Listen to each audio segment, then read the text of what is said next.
The Olympic version of the famous monument Stonehenge is somewhat bouncier than the original. It's art for the masses. Oh, this is amazing. To bring something like historical like this into the community of Greenwich during the Olympics, fantastic. No, we love it. The kids love it because they haven't been to Stonehenge, even though we live here. I think, well, it's coming to us this time, so it's fantastic. It's different and it's fun as well. Yeah, good sense of humour.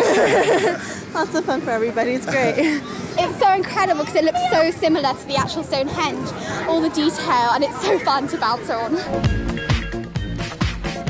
British artist Jeremy Deller brings his work to the people. During the Summer Olympics, his Stonehenge is touring London, popping up in a different place every day. It had to be mobile. That's what's funny about it, is that it moves around Britain and it can surprise you by being just turning up somewhere one day. So it's a surprise. And also it's a funny way of looking at British history.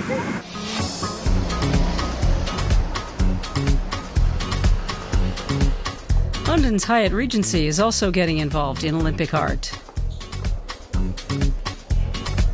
In collaboration with the Saatchi Gallery, it's put together an exhibit of contemporary works inspired by the Games.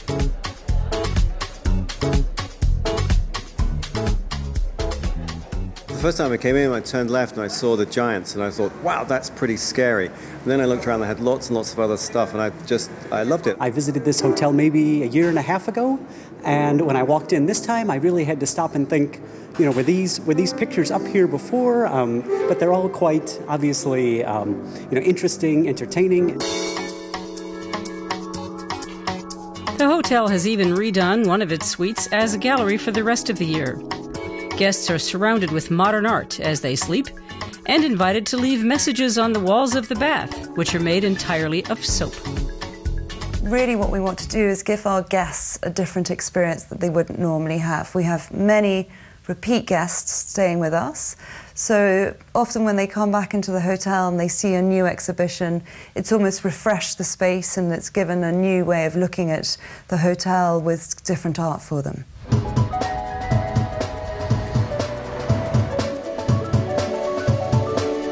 Until August 26th, visitors can check out the creations by two young British artists in the Poplar Bath, an old indoor swimming pool in the east of London.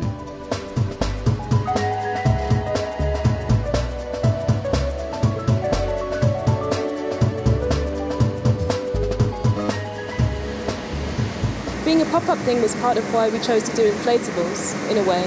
Like when you look at the building, it's really falling into kind of disrepair, which is really sad. And so these inflatables, they're really instant and very strong and very kind of at their peak, in a way. And it kind of fits with this idea that it's a temporary experience.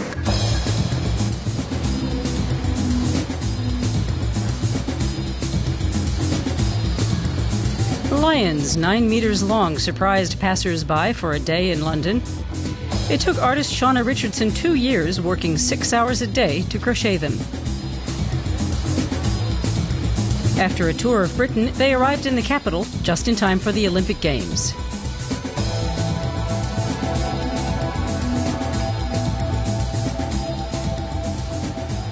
It's very unusual, surprising, and the kids are fascinated. Yes, it's a good plan. It's interesting. It brings interest and it brings a lot of extra people looking at the Games. I think it's all good. Now the Lions have arrived at London's Museum of Natural History. No matter how intent visitors are on the Games themselves, it won't be easy for them to overlook the many artistic endeavours all around the city.